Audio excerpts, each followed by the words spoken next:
Okay, so the recording is started. Welcome to Passive Income Requires Active Effort.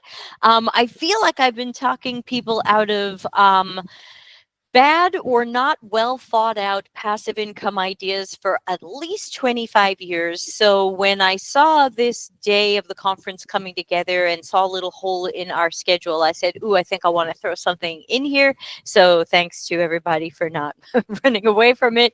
And I think when a lot of us either lose our jobs or things seem insecure, we think, oh, well, passive income, but it's just not all it's cracked up to be. So I've got a mostly wordy slide deck just so that everybody can see what I'm talking about and read it later. So sorry that it's a lot of words and a lot of pictures. And if you have questions, please put them in the Q&A. Again, the 9 dots icon will have the Q&A. I'm not going to see the Q&A until I'm done with the slides because I'll be looking at the slides, and then we'll check in for questions. Okay, and I should also challenge myself to not just introduce myself by my credentials, So I can say, yeah, hi, I'm Debbie Levitt, and I organized this conference, and I've been working in CX and UX and product strategy and business strategy for a zillion years. My company's Delta CX. I hope you will join our free Discord or free Patreon. There's lots of resources I try to make available for free. But just to take on the challenge from the last talk, let me try something new and introduce myself a little more personally. I am a musician. I am a singer. I am a wife to a cool guy who's not here, and I am a mom to 5 of the funniest dogs on the planet. Today, I uninstalled Instagram, and it felt really good. And you will also see a camera icon on my slides. It just means that if I have animations, there's no more animations. Sometimes people like to screenshot my slides. But again, you'll get this recording later. So let's talk about some of the most common things you'll hear when someone says you can make passive income. You might hear about rental properties or flipping properties or Airbnb being part of your house or something like that. You might hear about investments where you're going to buy stocks or currencies or crypto, and oh, these are just, you don't have to do anything. It's just passive income. You might hear about information products like just set up a paid newsletter or put up a course for sale or write a book. And I can certainly talk about writing books since I've published 6 and I'm currently working on 7 and 8. Some people think about social media. Everybody would love to be a rich influencer, and they think maybe I can monetize my social posts or YouTube videos. Some people think about multi-level marketing. Those are those systems where you have to sell a product, but you're also selling being a seller of the product. They keep changing what it's called, but in the old days we called it multi-level marketing. You might think about affiliate commissions where I'm going to give you this coded link and people are going to buy from that link, and hey, passive income. One of the most common ones that I've been talking people out of for a good 25 years, actually over 25 years at this point, is drop shipping. There will be slides on all of these, so it's not just this slide, then I take questions. I'll go into more depth on them.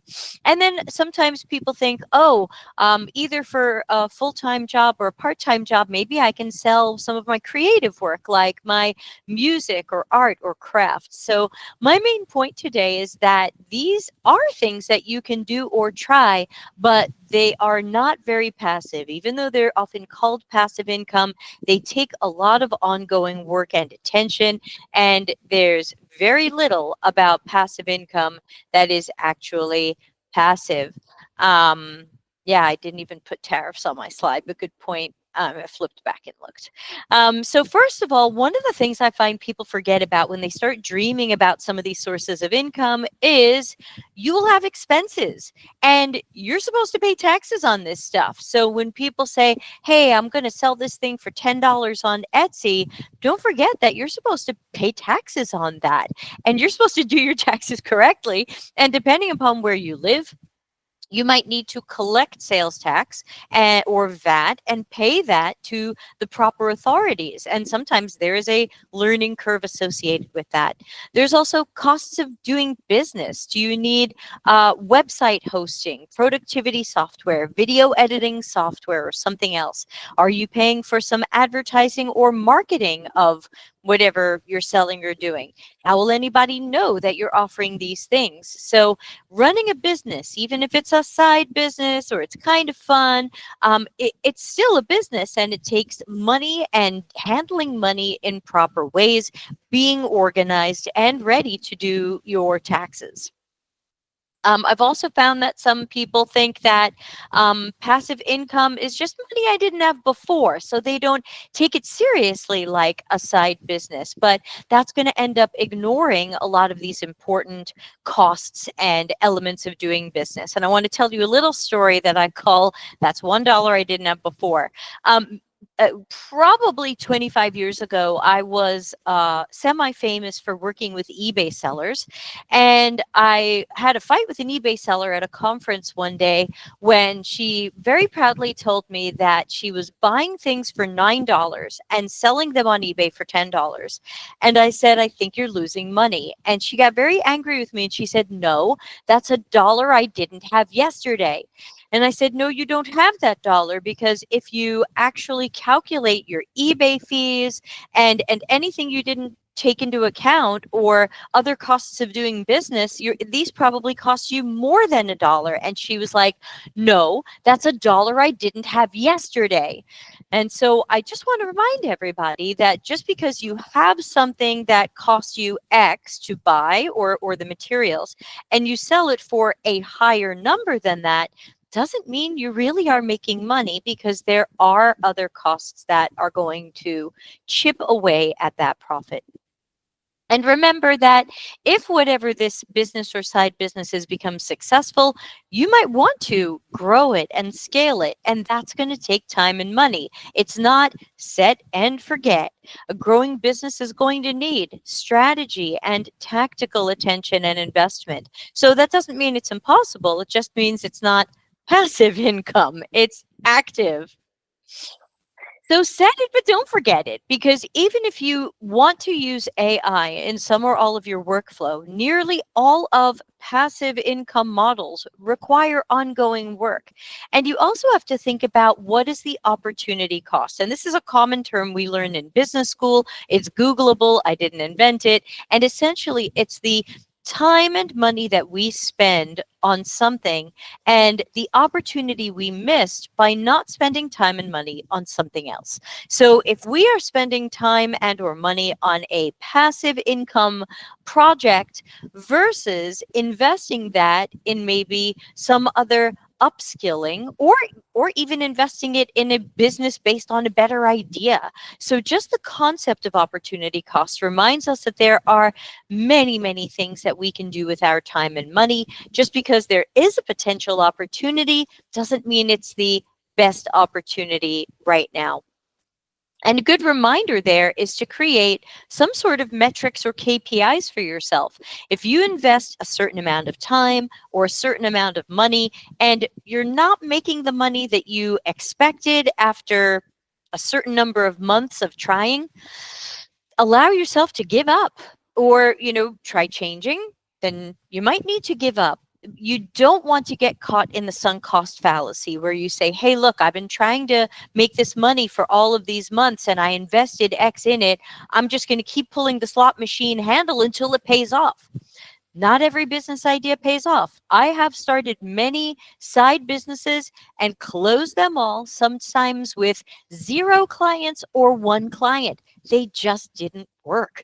And I had to be able to say, "I got to call it. It's time to say that this business doesn't exist anymore. It just didn't work." So it's not fun to lose time. It's not fun to lose money, but it's better to cut those losses than to think you have to stick with it or invest more if it really is failing.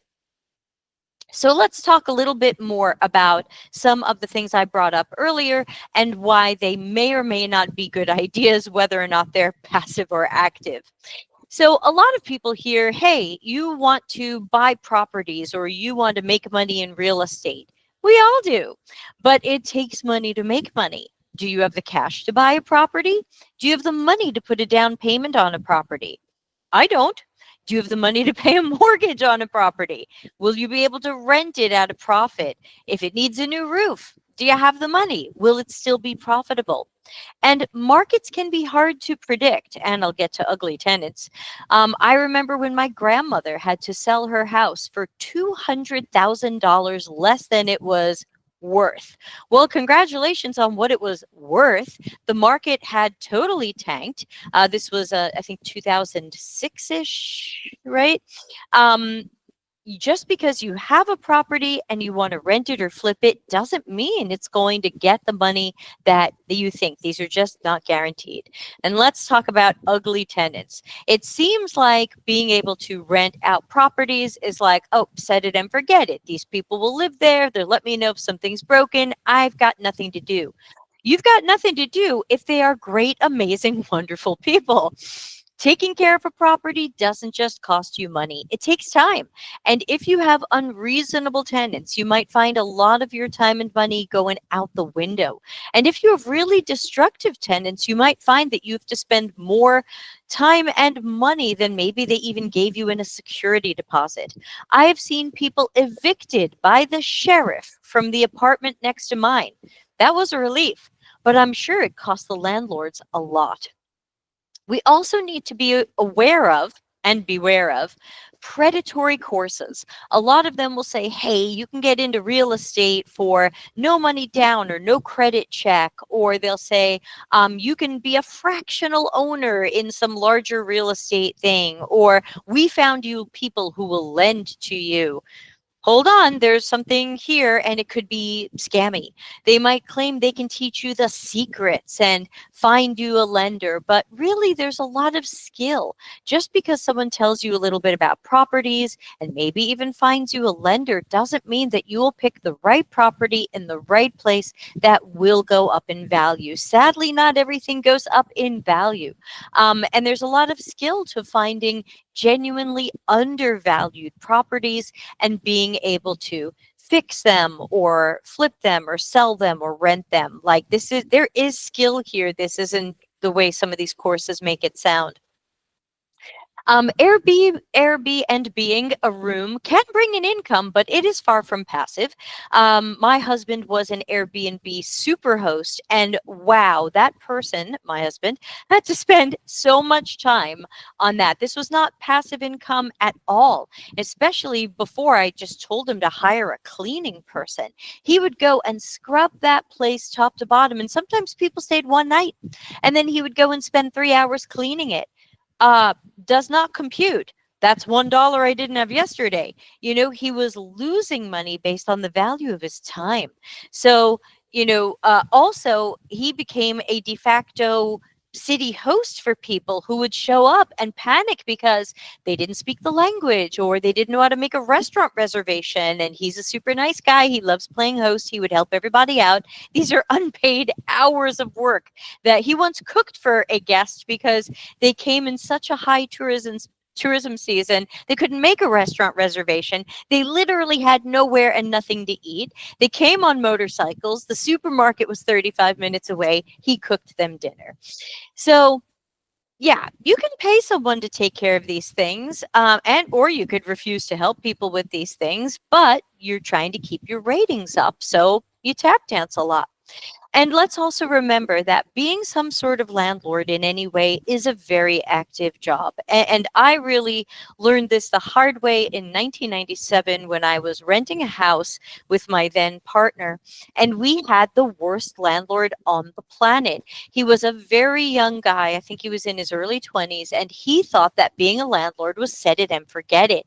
So he thought he could just collect our money and do nothing. He never mowed the lawn. And we weren't, and the contract said he would mow the lawn, but he didn't do it. So the grass was like 3 feet high. He was actually not paying the utilities. So he was collecting money from us for the utilities and then not paying the utilities. We had the gas turned off. We had the electricity turned off in the middle of winter. I had to track down his father to convince him to go pay the bills so that we could have the stuff. I mean, it was bizarre. So I know none of you would be that bad, but we just have to remember that this really isn't passive income. It can be income, but it's not passive. Same for investments. Investments take a lot of skill and they can bring income, but they're not passive. They're generally things that we tend to keep an eye on because we're concerned about what's going on with markets and volatility. And once again, it takes money to make money. You are not going to invest if you don't have spare money to play with. As my uncle once said to me, I don't invest any money that I can't afford to lose. And I think that's a good way to go. It's why I walk into a casino with $20. That's it. That's all I'll play in a casino because that's all I'm comfortable losing. More than that, and I'm not happy. So I have no investments right now, zero, because I don't like the volatility. I'm not good at it. I don't want to lose to the casino. That's my choice. But we just have to remember that markets can be hard to predict. A lot of people did not predict some of the recent wild fluctuations and drops in the markets. And so a lot of people have lost out even when they thought they had a lot of confidence in the economy and the markets. And some of these things don't even make a lot of sense to me, and maybe you understand them better than I do. But when I think about things like crypto, I think everyone keeps telling me crypto, it's so great because it's independent from other currencies. Okay, well then, if it's so independent, why does it so often move with the S&P 500? That was just something I noticed. And okay, it doesn't always move with the S&P 500, but they do move fairly similarly. So is Bitcoin or other cryptocurrencies, are they really that independent? And let's also remember that there recently we saw some coins come out where you can't sell them. You can buy them and you can't sell them. And it's really weird. Someone just keeps your money. So you really want to make sure you understand things and you don't just fall in love with a celebrity who makes a coin or something someone says is hot. You want to be smart about this stuff. Along a similar line, sometimes you'll see that companies have AI trading or investing bots. They say, just put the money in and our AI bots are going to know what to do and buy and sell different things and blah, blah, blah. But if you research a lot of these, a lot of them tend to underperform if you just bought something like the S&P 500. And sometimes they're scams. Some of them are charging subscription fees because they might make a percentage of what you do, and or they might make a subscription fee whether or not you make money. And some of them have subscription fees that are higher than the money you actually end up making. In some cases, they're not even good at predicting the market and end up reacting to the market, which we could do without AI. So I asked Claude for a good investment suggestion just to play the AI game. I didn't buy anything, but I said to Claude, what do you think is one of the best investment suggestions that you can make me in both the short and long terms? And essentially, Claude's suggestion was this particular fund, which I think is based on the value of the euro, but I might not be remembering correctly because I'm bad at this. But basically, when I looked at a 5-year chart, assuming you're someone who might want to hold an investment a little longer, over a 5-year period, this investment made 1.43%. That's not great. Okay, it's better than zero, but a lot of times you can find a high yield savings account that's making 2%, 2.5%, 3%. So you could do better in other ways. And so even in Claude's case, I got some AI investment advice and it wasn't that good. Let's talk about information products. I've got 10 more minutes. I'm definitely running late. Sorry, I wrote long slides as always. So let me try to blow through some of this stuff so I can see if there are questions. Information products. Boy, do I know about information products. As someone who has sold books, courses, webinars, cohorts, I can absolutely tell you that you can make money from these things. I just got a payment yesterday. Some of you bought my Audible books. I got $36. So, hey, you can make money from these things, but think about how much effort these things are going to take. And some people think, well, I'll just have AI write me a book. Nobody wants that. We can go to AI and ask AI to write a book for us. So, will information products still be as strong a potential sale in a world where we ask AI for stuff or expect free YouTube videos on stuff, versus necessarily buying my book or buying somebody else's stuff? So we have to think about this, and you have to compare the amount of time and money you'll spend to what if you don't sell very many. So some of you know last year I wrote a children's book about my dogs just for fun because I was between jobs. I didn't expect that it would sell very much. And it has. It has sold very few. And I'm still happy that I made it. I think it's super cute and I'm proud of it. And I might write another. Who cares? But if it's something that you were really hoping to make serious money off of, I spent months on that thing. And so, if for me it ended up a hobby, and so I wasn't as tied to the money. But take like a Life After Tech book. Life After Tech book, I'm expecting to make good money on it. I'm expecting to, I'm hoping to make a partial income from people genuinely liking my book and reading it and telling other people about it. If it doesn't have strong sales, I've put in a lot of time on something that didn't pay off. So we just have to weigh these options when we think about information products. What about social posts and YouTube videos? Well, remember that a lot of this revolves around having a lot of viewers or subscribers to attract sponsors, because there's not a lot of money in the ad revenue. And I'm also loading up my slide that reminds us that there's a lot that goes into doing this stuff, especially for videos. You might need some equipment. You're always chasing a changing algorithm. You might spend time planning and editing videos. And a lot of people don't know that the average YouTuber makes $8 American per 1,000 video views. I would love to get 1,000 video views. That I've been shadow banned and I've rarely gotten that. But imagine that you want to make a full-time living and you want to earn $5,000 a month. You'd have to have 625,000 views on across all of your videos every month.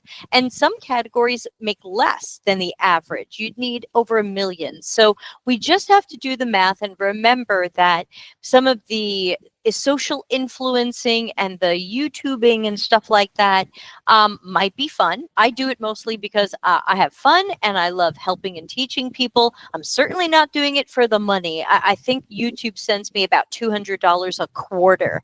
So you have to think about why you're doing it, because if it's for the money, that can be tough. Be careful of some sponsors that have now been shown to be scams. Unfortunately, Seth mentioned BetterHelp, and BetterHelp is considered controversial right now as well. Honey is a scam.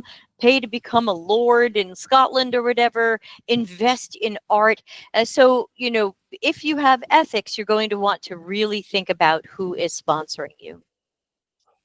And we must also remember that a viral video doesn't mean that we have any other success. I watched this video a couple of weeks ago, and it was a nice video about the history of Datsun cars and how they changed their name to Nissan. A little nerdy moment for me. And I noticed this person at the time had almost 500,000 video views. Wow, I would love to have that, right? But look how many subscribers they have. 3,000. So even if people watch your video, they might not subscribe. They might not want to hear from you again. He might not even make the ad money off that. He might not even be in YouTube's partner program. So just because a video does well doesn't mean that we have long-term success. I want to talk a little bit about multi-level marketing. Remember, this is where you are trying to sell products, but you're also trying to sell people on being a seller of the product. You are basically trying to sell people on being your competitor.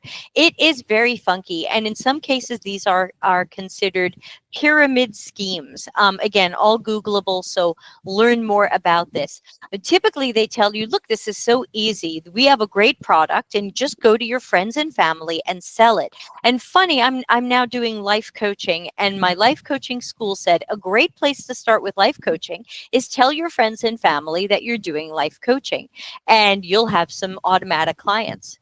No, I didn't. Why? Because some people don't want that relationship with me. It doesn't make sense. Some of you don't want that relationship with me. I totally get it. I could do life coaching for you. You just don't want that relationship with me. So we can't assume that friends and family are an automatic audience for something that we want to do or sell. So be careful of that. Also, what happens when you've exhausted that network? If you've gone to a lot of friends and family and you've posted to Facebook 72 times that you're now selling lipsticks, then what? If you're still trying to grow this business, you might have to spend money on marketing and advertising. But remember, there's no barrier to entry here. Barrier to entry, common business school term, you can Google it. If anybody can sign up to sell these lipsticks, why buy them from you? I can sign up to be a seller and get some sort of discount. So, and the whole idea is you're going to bring in people, and they'll bring in people, and they'll bring in people, and you'll have this whole pyramid of commissions. But what happens if you don't? What happens if your pyramid doesn't grow, or you can't find anybody? And very often you have to pay to get into these systems. And why? Because that's where the money comes from. So you've paid to get into a system. Now nobody wants the products. Nobody wants to sign up to be a seller. This sucks.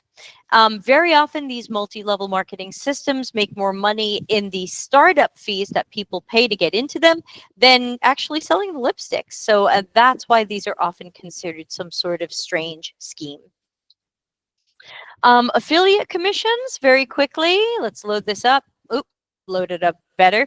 In general, these can make money, and these can be passive. You sign up for a code, you put that code somewhere, you hope that people will use your link or your code, maybe Amazon items or VPN or SIM cards or whatever. But you want to be careful. First of all, who's clicking on these links? Do you have an audience who is interested in this? I've got these links on my website. I don't think any of you have ever clicked on them. So good thing I'm not relying on that.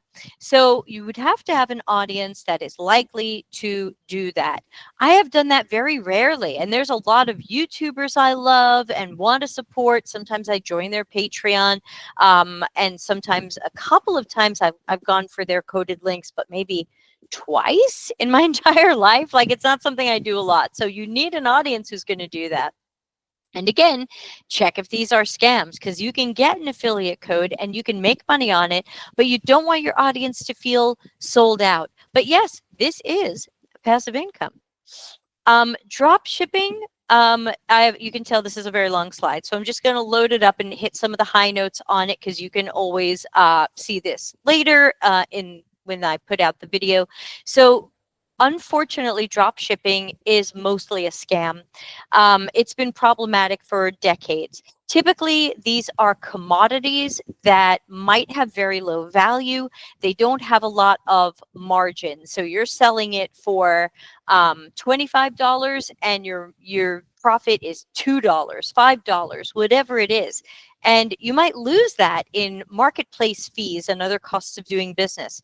You can have quality problems. You didn't see these items. You didn't make them. You're not even shipping them. You don't even know what's going to happen. There could be bad items. You could be sent the wrong thing. And now you've got the customer service problem. People bought it from you, so they're angry at you. You now have to deal with their anger, with their returns. They might give you a low rating.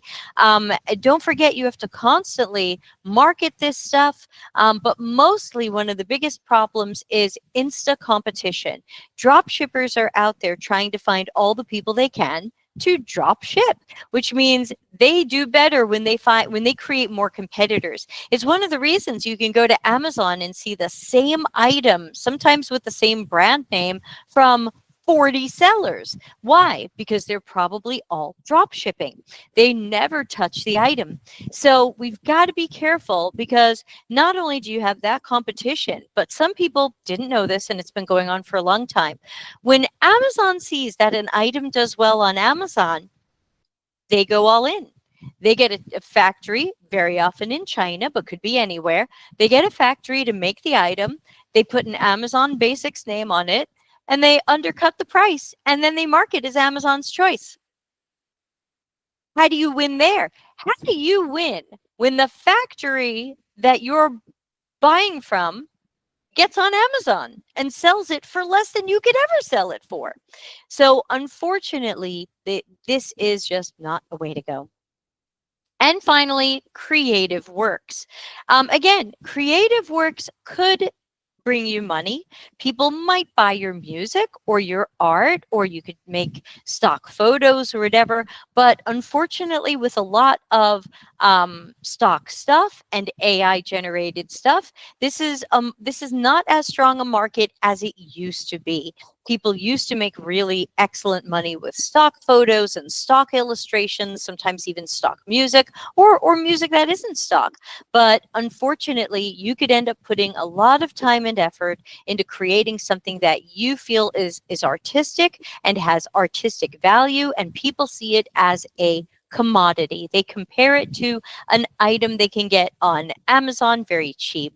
And very quickly, a story of the time I tried to help my great uncle, who was a jeweler, sell his items on eBay. We literally got hate mail from people who said, "Why is this so expensive? I can get something that kind of looks like it at Walmart for 25 bucks." And he was heartbroken because he had designed that piece by hand. And it was such a lovely thing. And people treated it like it was a commodity. And that sometimes happens with artistic stuff. So remember, most passive income models aren't passive. They require work and planning and effort, and sometimes they require constant care, attention, action, or refinement. Remember, if you're selling objects, so many factories are offering so many items inexpensively, and if people see that as a commodity and don't want to pay for artistic value, then they might just want that lowest price. So what tends to work? Having money to make money, investments in real estate, creative and digital products can work when you have that audience for it. But again, a lot of passive income models require active stuff, actively writing stuff, creating, maintaining, overseeing, checking, making decisions, running a business, and doing all the appropriate things that have to do with that. So that doesn't mean that you can't or shouldn't go after these opportunities. It just means go into them realistically with intelligence. You need a solid strategy and a plan, and you'll need to know when to walk away. Have clear success and failure criteria. And that's it for this. So let me check questions. No questions, comments. Oh yeah, people are listing some stuff here. This is great. Rug pulls in crypto. Ralitz is totally right. We've seen a bunch of those lately. Oh wow, lots of comments. I can't even go back to see what everybody is saying, but yeah, it's true. You need to really do the math. The first thing I do when I have a business idea is open up a spreadsheet. What would it look like to run this business, and what would it look like if I only made 5 or 10% of the income it could make? What would happen? And then sometimes I just don't even do it. Yeah, a lot. Yeah, the rug pulls have been wild. Hello, welcome. We're just finishing up the previous one, then we'll take a break. Yes, Nigerian princes. Yeah, so there you go. If there aren't any questions, oh, we do have a question. Are there general areas where people tend to have more success than failure? It's going to vary. I think it's really hard to say you're always going to have success with this. Like, for example, writing a book. My customers know you suck book, in my opinion, sold very well. I'm happy with it. My Life After Tech book is not selling as well, but I think it'll grow. And my dog book barely sold at all. So I can't just say, yeah, writing a book. also because I think that's going to change as more people turn to AI for information. And that means that my target audience for my book would be people who still care about humans who write books. And so I think that it's hard for me to say, oh yeah, you're going to have success if you do this.